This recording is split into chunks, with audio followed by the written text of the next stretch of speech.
As we embark on a journey through the annals of time, let's reflect for a moment on a profound truth that resonates across millennia: humanity's timeless quest to comprehend the cosmos and where we fit into it.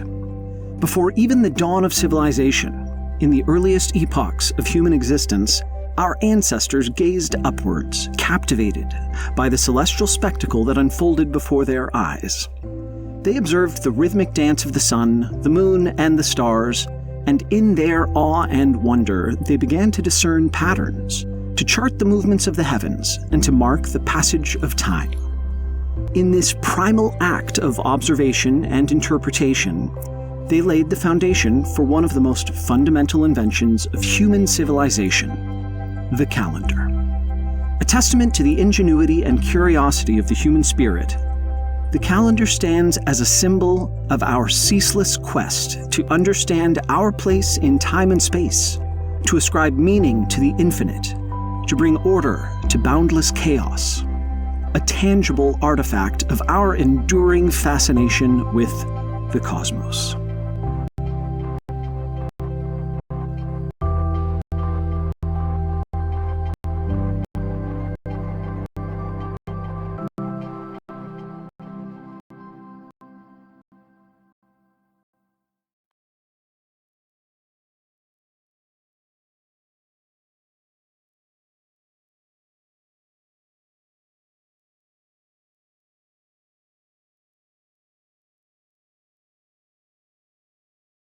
Today, we set off on a journey through the rich tapestry of history, tracing the evolution of calendars from their humble origins to the complex systems of timekeeping that define our modern world. Join me as we unravel the threads of time, exploring the diverse cultures, traditions, and technologies that have shaped the way we measure and mark the passage of time throughout the ages. Together, let us delve into the history of calendars, seeking not only to understand the past, but also to illuminate the path that lies ahead as we continue our quest to unravel the mysteries of time itself.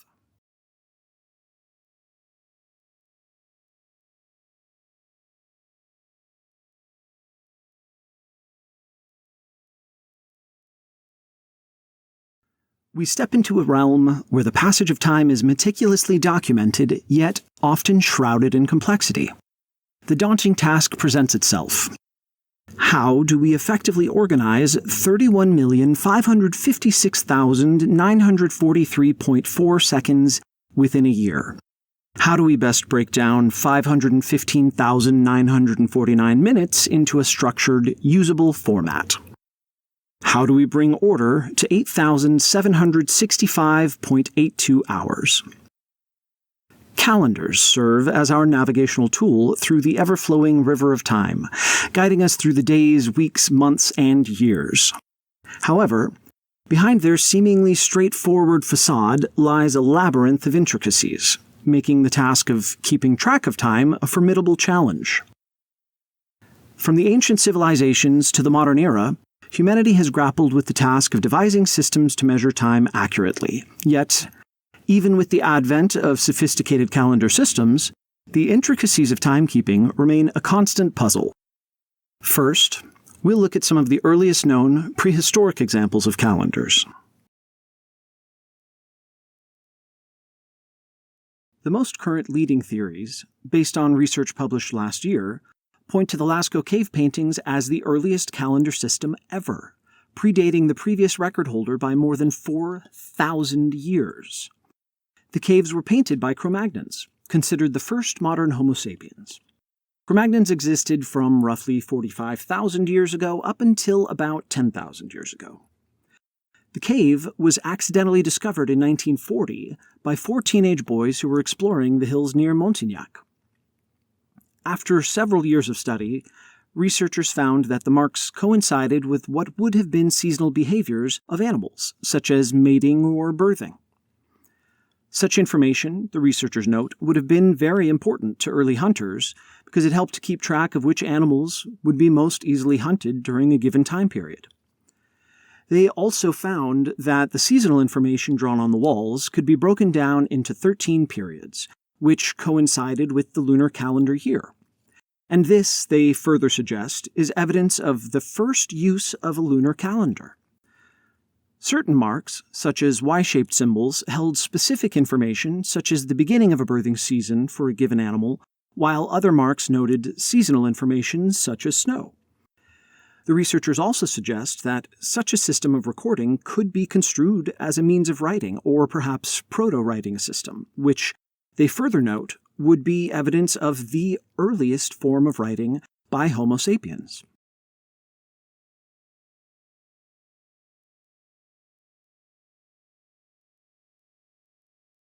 The next oldest example is the Wurdi-Youang stone arrangement.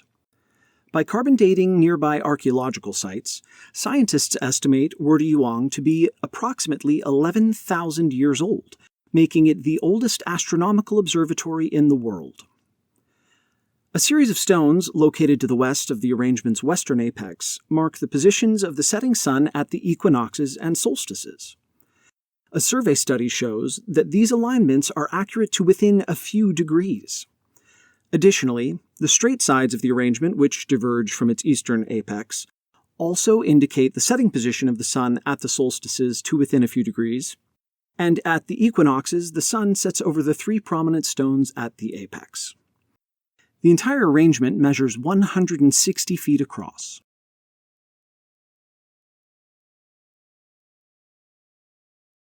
Here we have, drumroll please, an engraved pebble. Made of limestone from outcrops dozens of kilometers away from where it was found, this suggests that it was important enough to keep and to carry great distances. The notches were cut using a variety of cutting tools, indicating that it was done over time, counting or tabulating the passing time. The three sides accurately reflect the number of days in the lunar cycle, making it the oldest lunar calendar in the world. This artifact is one of the earliest known attempts in humankind's history to understand and measure time.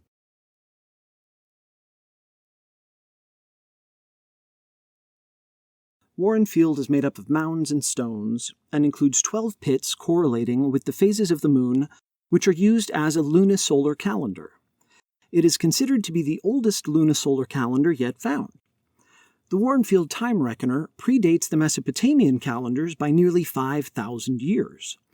It was also interpreted as a seasonal calendar because the local prehistoric communities, which relied on hunting migratory animals, needed to carefully note the seasons to be prepared for a particular food source.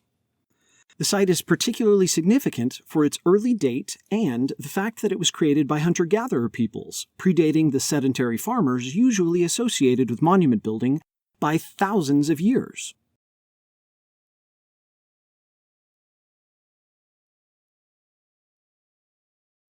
With undoubtedly the best publicists, the most famous of all the megalithic structures, Stonehenge was constructed over the course of 1,500 years. The largest stones were transported to the site around 4,500 years ago. Some of these stones were brought in from as far away as 150 miles. Stonehenge was primarily aligned to the winter solstice in the northern hemisphere, December 22nd according to the modern calendar, which is when the sun rises and sets at its southernmost points, resulting in the longest night and the shortest day of the year. By aligning Stonehenge to the solstice and then using it to count the days in a year, the ancient monument could have accurately reflected annual solstices and seasons for hundreds of years. While often thought to be a Druidic temple, Stonehenge actually predates the Druids by 2,400 years.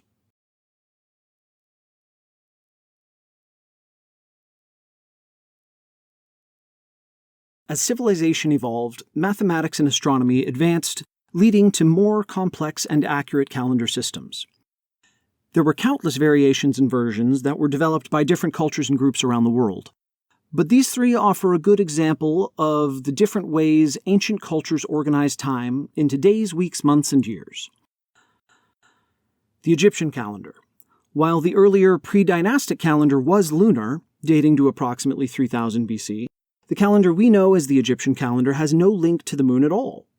Around 2500 BCE, the Egyptians were the first to implement the 365-day solar calendar. This calendar was organized into 12 months of 30 days each, and 5 additional holy days before the start of the new year. 1 week was 10 days. 3 weeks was 1 month. 4 months was 1 season.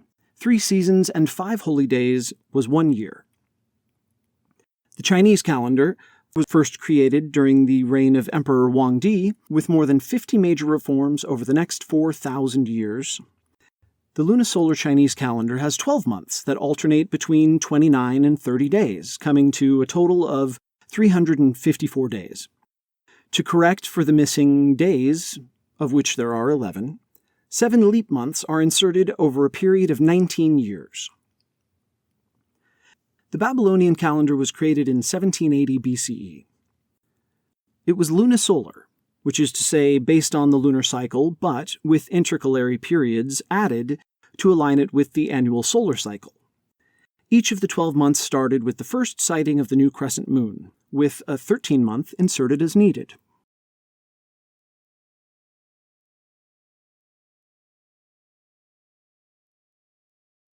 Consider for a moment the humble task of memorizing the days within each month.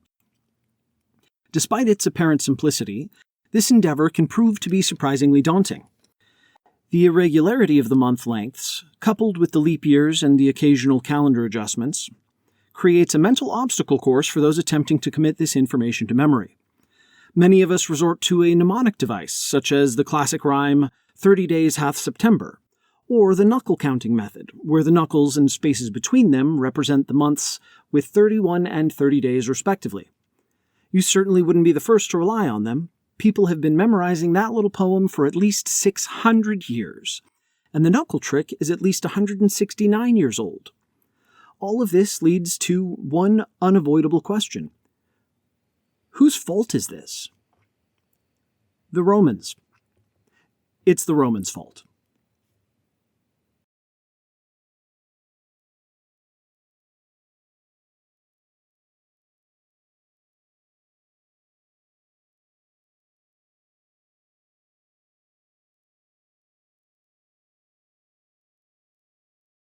The Julian calendar was instituted by Julius Caesar by his edict on January 1st, 45 BCE.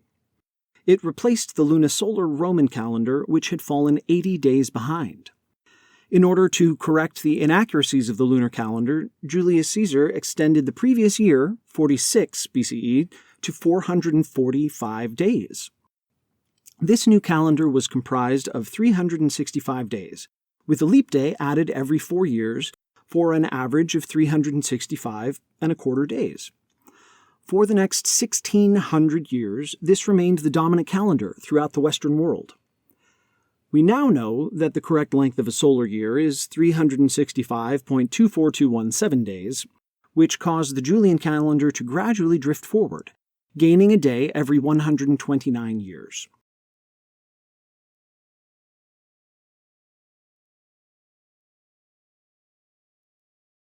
Our calendar, the Gregorian calendar, went into effect in October 1582, following a decree by Pope Gregory XIII, and is still in use by most of the world. Pope Gregory XIII introduced it as a modification of and replacement for the Julian calendar.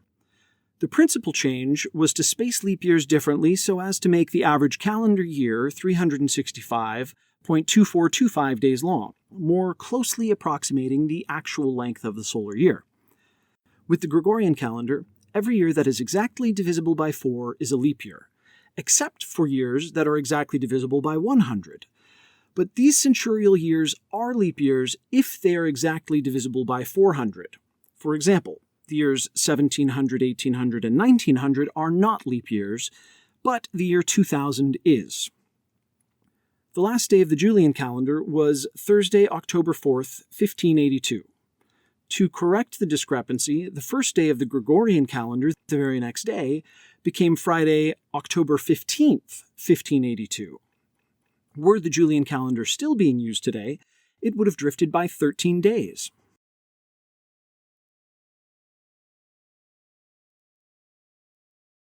While Catholic countries changed over at the time of the edict, the Gregorian calendar was not universally adopted right away. Many Protestant countries initially objected to adopting a Catholic innovation. Some Protestants feared the new calendar was part of a plot to return them to the Catholic fold. In the UK, for example, it was not adopted until 170 years later in 1752. Even then, the British could not bring themselves to adopt the Catholic system explicitly. They established an identical computation for the date of Easter that achieved the same result as Pope Gregory's, without actually referring to him. The last European country to adopt it was Greece in 1923, and most recently, Saudi Arabia adopted it in 2016. Now we will cover the most common calendar complications: day, day-date, triple date, moon phase, annual calendar, and perpetual calendar. We'll see some examples of watches with these complications from a variety of manufacturers. It is by no means a complete list, but I hope this small sampling will provide us with an idea of the different ways these features can be incorporated into a variety of designs. We're all familiar with a simple date display, showing through a small aperture, occasionally enlarged through the use of a Cyclops magnifier. This is the most common way dates are displayed on watches. While the date is assumed by many to be the first complication that was added to watches, the moon phase and even the minute repeater came before it. The first pocket watches with just the time and a simple date display appeared in the early 1800s. The first wristwatch with a date on it was produced by Movado in 1915, though the date had to be advanced manually every day. Rolex's Datejust, introduced in 1945 for their 40th anniversary, was the first watch where the date advanced automatically each day. A popular variation on the date complication is the big date. One of the companies best known for this is A. Lange & Söhne. The tolerances between the two overlapping discs which display the digits have to be incredibly precise, with almost no space between them, allowing the numbers to appear as if they are almost on the same plane.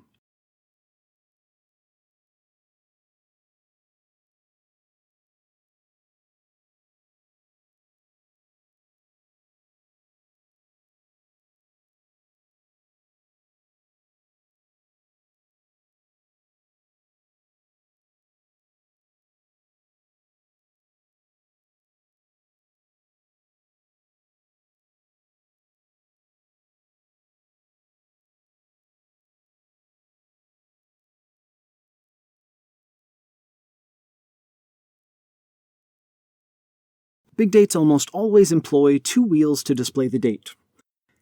This caliber from H. Moser takes a different approach, using two discs that overlap. The top disc rotates to display the first half of the month, with the lower disc taking over from the 16th through the 31st. This allows both discs to display a much larger date without having to increase the diameter of the wheel.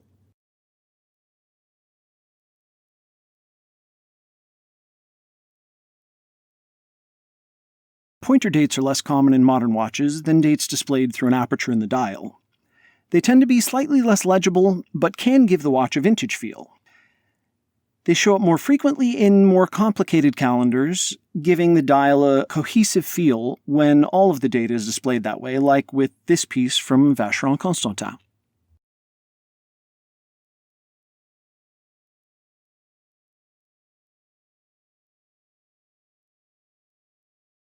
One step up from the date, we have the day-date. First patented in 1915 by A. Hammersmith, a Swiss watch manufacturer, the day and the date had to be set each day. Calibers that functioned this way were produced by many brands until the late 1950s. The first wristwatch with the day-date display that advanced automatically was made in 1956 by Rolex. Worn famously by LBJ, it eventually became known as the President.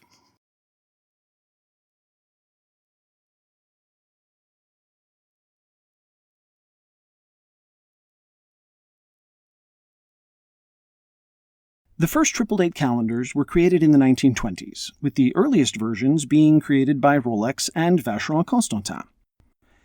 These calendars require adjustments only 5 times a year, on months with less than 31 days. The terms triple date or triple calendar are often used interchangeably with complete calendar. When a distinction is made between the triple and the complete, it is often explained that a complete calendar indicates the phase of the moon, as well as the date, day, and month.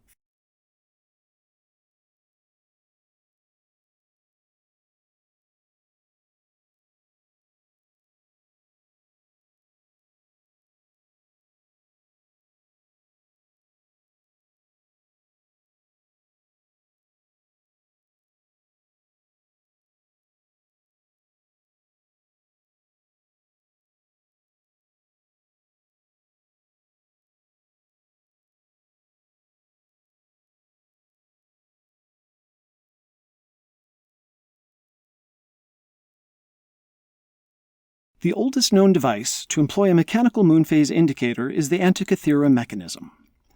In 1900, a diver, clad in a copper and brass helmet and a heavy canvas suit, emerged from the sea shaking in fear and mumbling about a heap of dead naked people. He was among a group of Greek divers who were searching for natural sponges. They had sheltered from a violent storm near the tiny island of Antikythera between Crete and mainland Greece. After the storm subsided, they dived for sponges only to stumble across a shipwreck full of Greek treasures, the most significant wreck from the ancient world to have been found up to that point. The dead naked people were marble sculptures scattered on the seafloor, along with many other artifacts. This discovery prompted the first major underwater archaeological dig in history. Overlooked for months, researchers started to break apart a large lump, about the size of a large dictionary, recovered from the wreck, to find coin-sized bronze precision gear wheels, which weren't thought to have been invented until many hundreds of years later. This discovery single-handedly rewrote our understanding of the ancient world and their technology. Similarly complex machines wouldn't be seen again until the 14th century.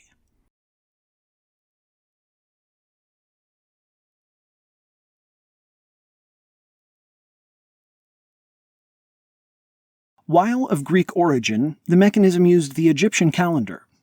By turning a hand crank, a needle would select a date and display the corresponding positions of all the astral bodies on that date. The mechanism not only tracked the calendar and predicted solar eclipses, but also calculated the timing of Panhellenic athletic games, such as the ancient Olympic Games. The mechanism could predict the positions of the sun and moon in the sky, including lunar and solar eclipses, decades in advance. It accurately tracked the movements of both celestial bodies across the zodiac. The Antikythera mechanism likely included various calendar systems such as the Metonic and Calippic cycles, used in ancient Greek astronomy and calendars. These cycles helped track the passage of time and synchronize lunar and solar calendars. It could also track the positions of certain planets, including Mercury and Venus. Although not as precise as its predictions for the sun and moon, the mechanism provided an early form of planetary motion modeling. The device displayed the phases of the moon, indicating whether it was waxing or waning, and its current phase in the lunar cycle. By utilizing complex gear systems and inscriptions on its gears and dials, the Antikythera mechanism could predict celestial events such as planetary conjunctions and certain astronomical phenomena. It had 37 meshing bronze gears, enabling it to follow the movements of the moon and the sun through the zodiac, to predict eclipses, and to model the irregular orbit of the moon, where the moon's velocity is higher in its perigee than in its apogee.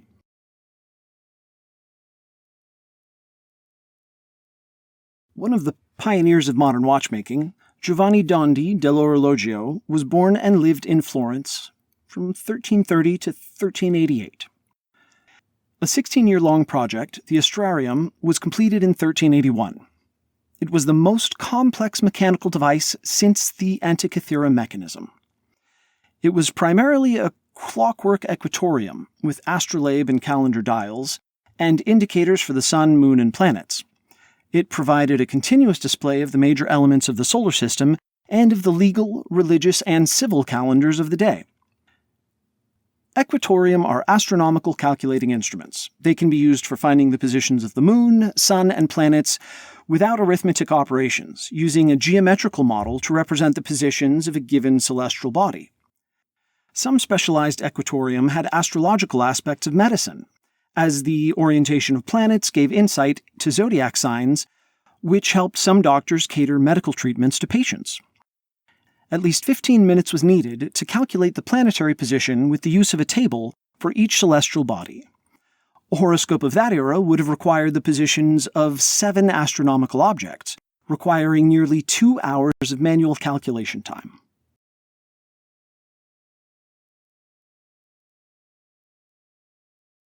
Built in 1410, the astronomical clock in Prague is one of the first town square public clocks to display the phase of the moon. Clock towers with moon phase indicators became more common in Germany and England in the 16th century.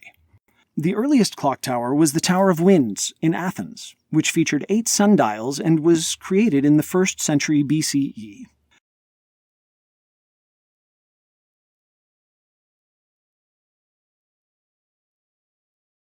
first wristwatch to incorporate the phases of the moon was the Patek Philippe 97975 perpetual calendar in 1925.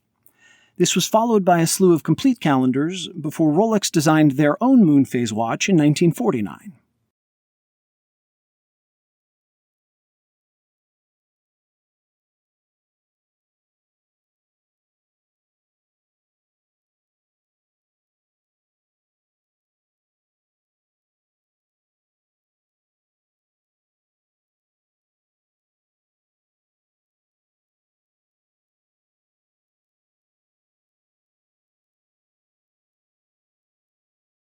In order to approximate the roughly 29.5-day lunar cycle, most mechanisms employ a gear with 59 teeth. The 59 peripheral teeth, which are hidden by the dial, advance the moon once per day. 59 divided by 2 equals 29.5, which is why there are 2 moons on the moon disk. The exact duration of lunation is 29.530587981 days.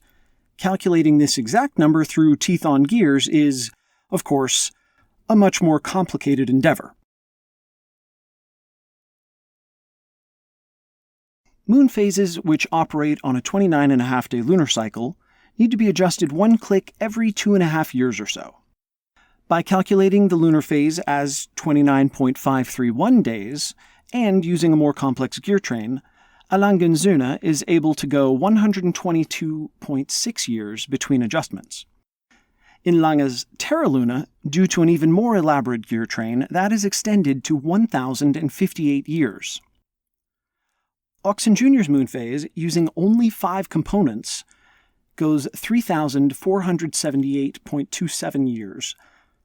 It was created by the watchmaker Dr. Ludwig Exlin, who also developed Ulysse Nardin's Freak. Andreas Streller created a moon phase with a deviation of only 1 day in 2,060,757 years and has a unique mechanism to set the moon phase to the precise hour. This is the closest any watchmaker has ever come to the true lunar cycle of 29.530587981 days. The first annual calendar was the 5035J, caliber 315 SQA, for Quantième Annuel. According to Laurent Junot, the director of technical training for Patek Philippe in New York, the idea was really the graduate project of an engineer from the University of Lausanne. He received a prize for that project. Patek Philippe was very interested, and he went to work for the company right away. Because their patent was highly specific regarding the structure of the mechanism, their monopoly on the annual calendar complication was not to last for the full 25-year term granted to Swiss patented intellectual property. A. Lange & Söhne created a novel system working around the patent's protections and released their Saxonia annual calendar in 2010, with Vacheron Constantin and Blancpain following suit with their own in 2011.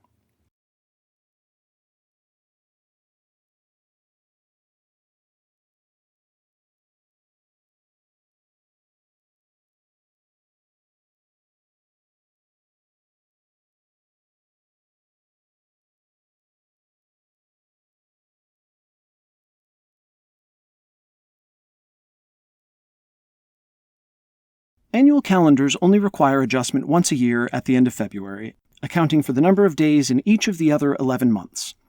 Exceptionally, Audemars Piguet's Millenary Quadrennium knows that February has 28 days and only needs adjustment once every 4 years.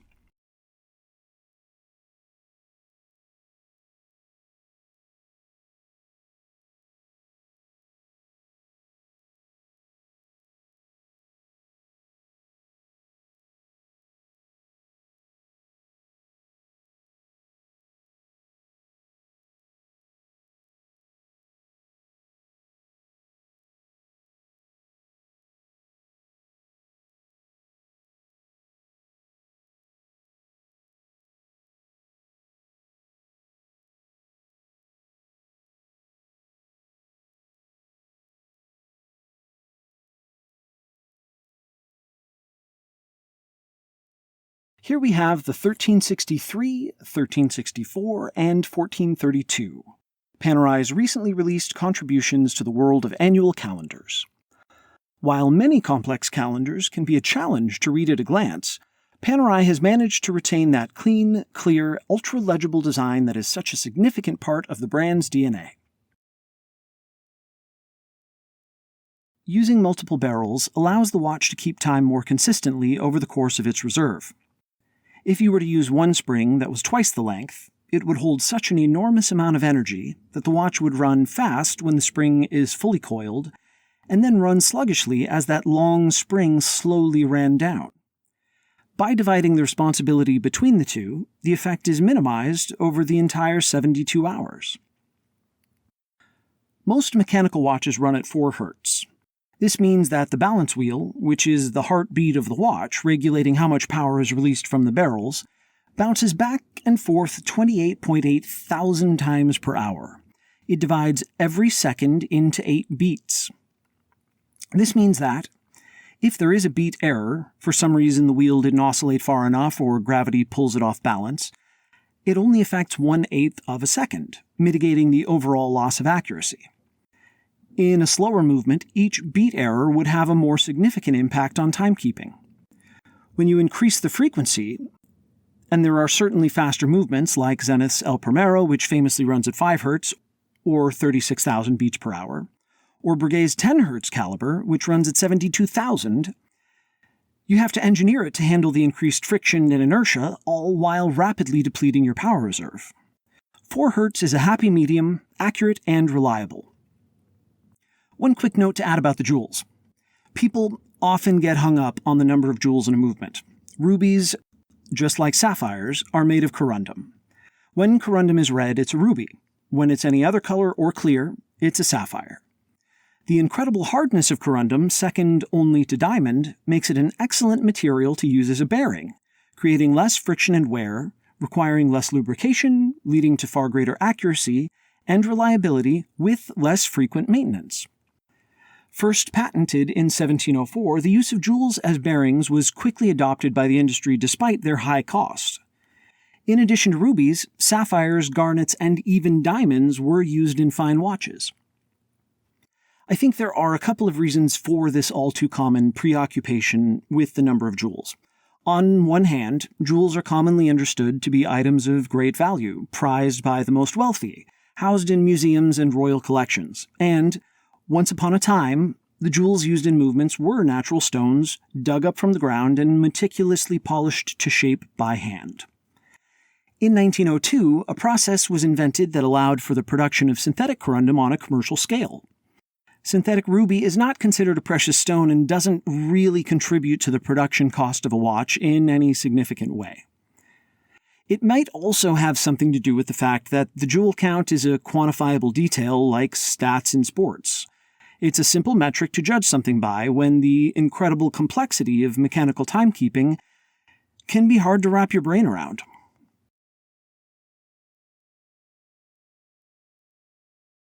Thomas Mudge invented the world's first perpetual calendar in 1762. Mudge, who trained under George Graham, is considered one of history's great watchmakers. In addition to the perpetual calendar, one of his most important inventions was the lever escapement, which is still used in nearly all watches today.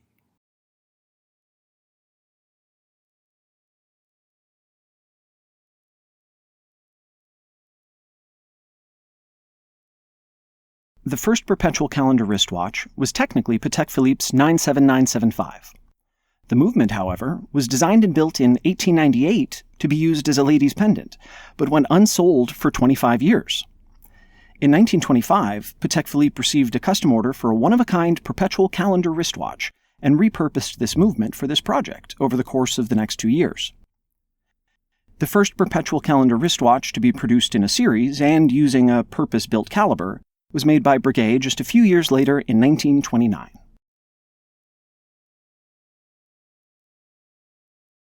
These are all gorgeous in their own way.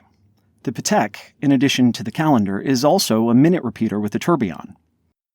Vacheron Constantin's Twin Beat is completely unique in the world of watchmaking.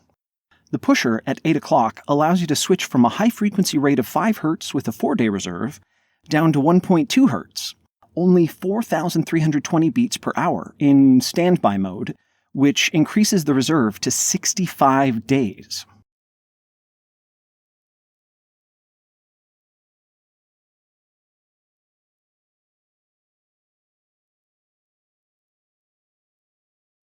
Released in 2021, the PAM 715 and 742 are Panerai's first perpetual calendars. As we saw with the Radiomir annual calendars, legibility is the absolute priority. There's a stark contrast between the way these watches display information and the examples we just saw. Only the most pertinent details are found on the dial: the time, the day, and the date. Even the design of the second time zone is optimized for clarity. More often than not, GMTs are displayed in 24 hours, requiring twice as many hour markers. Here, by showing the second time zone in a 12-hour revolution, the dial is kept clear from visual clutter and, if you don't need to use it, you can leave it hidden behind the main hour hand, where it will stay eclipsed. By adding the AM/PM indicator to the subdial at 9 o'clock, you have all the information provided by other 24-hour GMTs, while retaining the spare simplicity that is a hallmark of Panerai's DNA. The months and leap year indicator are displayed in two concentric discs at 10 o'clock on the back of the watch, which makes a lot of sense, since there's a pretty solid chance the user knows what month and year it is. Displaying the year is fairly uncommon and is always an impressive addition to an already complex complication. More often than not, perpetual calendars just repeat the same 4-year cycle. In an automatic watch, I love when the power reserve indicator is on the back. If you're wearing it, it's actively winding. That information is really only useful when you're about to put it on or have just taken it off, and it frees up precious space on the dial. Winding the mechanism is a bidirectional microrotor in 22-karat gold. The density of the metal, almost 92% pure gold, allows it to wind as efficiently as a much larger rotor made of steel.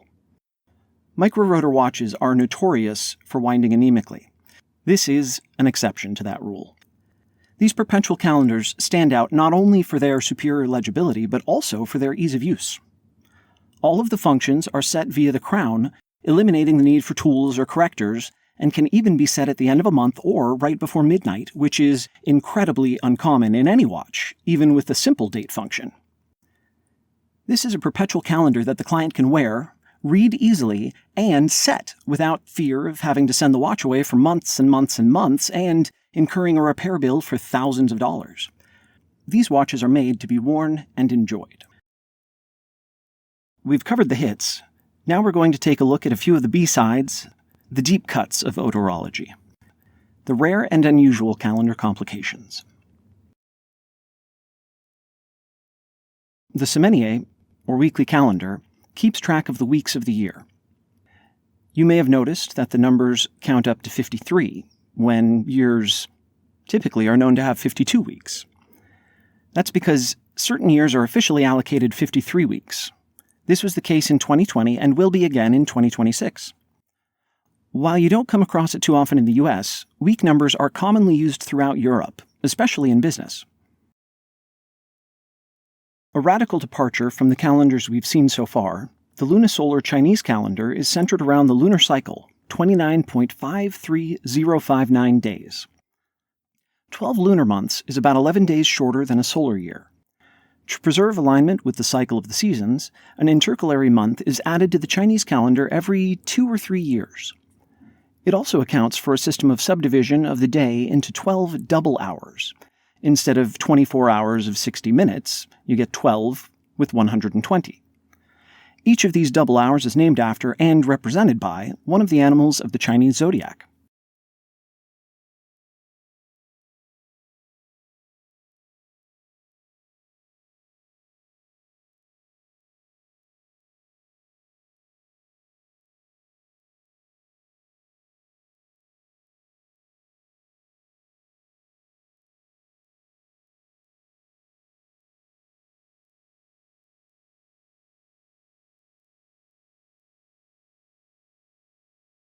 The time between two high tides is precisely 12 hours and 24 minutes. For example, if a high tide occurs at midnight, the next high tide would occur at 12:24 p.m. During the 12 hours and 24 minutes between two high tides, the display disc will rotate by around 24 minutes on its 12-hour scale. A precisely calculated reducing gear comprising 3 cogs slows the rotation to the point where the tidal disk rotates around its axis exactly once every 14.76 days. And somehow, all of this allows it to accurately display the tides.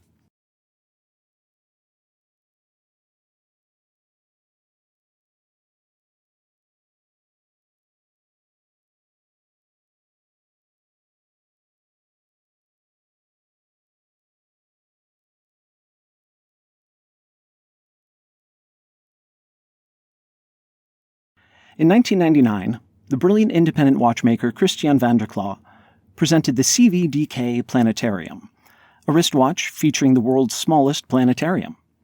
This was the culmination of an obsession with astronomical horology that began with a clock he built in 1977 and solidified him as the premier astronomical horologer globally.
For their most complicated watch to date, the Midnight Planetarium, Van Cleef & Arpels enlisted the help of Christian Vanderklaauw, who developed a custom planetarium module over the course of 2.5 years.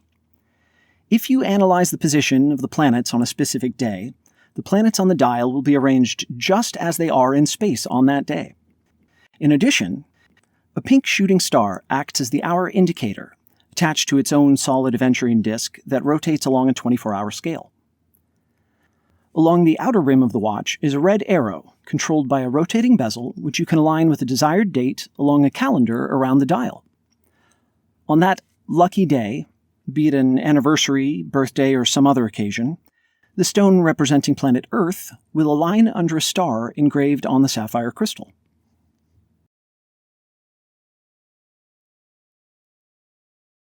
The 44mm men's version displays the first 6 planets. Jupiter takes 12 years to complete one revolution, and 29 years for Saturn to complete one. The 38mm ladies' version displays Mercury, Venus, and Earth. Earth is orbited by a diamond moon. The calendar is visible through apertures on the back of the watch. If a year is evenly divisible by 4, then it is a leap year, unless the year is divisible by 100. Unless that year is divisible by 400. This is the problem solved by this incredibly rare and technically challenging complication. Whereas a perpetual calendar would need to be adjusted in the year 2100, a secular perpetual calendar can accurately account for 3 consecutive centurial years that are non-leap years in a 400-year cycle.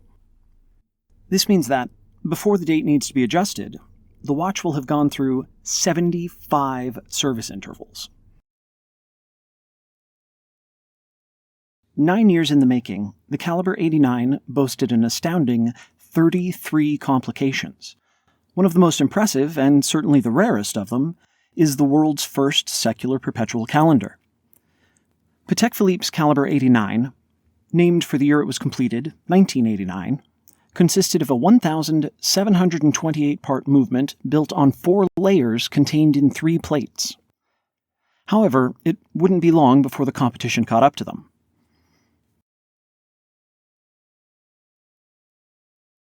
In 1993, IWC released Il Destriero Scafusia, to celebrate their 125th anniversary. The secular perpetual calendar was one of its 33 complications.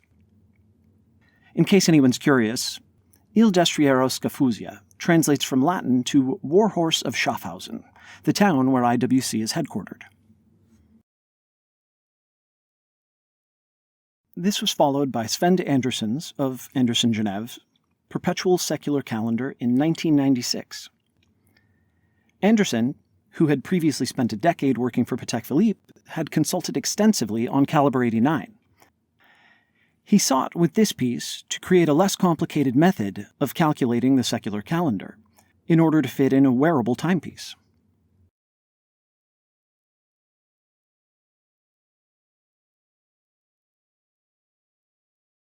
Now, this really is a cottage industry. Everybody is maybe 1 degree of separation from anybody else. Müller had spent his formative years in Sven Andersen's workshop. Not to be outdone, Frank Müller released the Eternatus Mega 4 in 2007, boasting a staggering 36 complications. With 1,483 components, the Eternatus Mega follows a 1,000-year cycle. The gear train of a secular perpetual calendar is one of the most elaborate in all of watchmaking. As longer subdivisions of time are factored in, the gear train grows and grows and grows in complexity. However, it goes beyond just solving the already complicated math when you have to account for the quirks and anomalies of the Gregorian calendar. Due to the limitations of encoding a long interval of time in a single gear, myriad auxiliary mechanisms have to be devised to override the standard month cam in a perpetual calendar's mechanism. And that's where the magic lies, making the secular calendar, apart from its supreme function, one of the most fascinatingly difficult mechanisms to produce.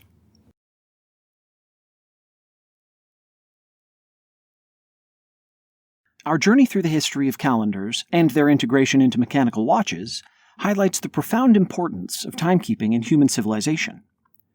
From ancient lunar and solar calendars to the intricate complications of modern timepieces, the evolution of calendars reflects our ongoing quest for precision and elegance in timekeeping.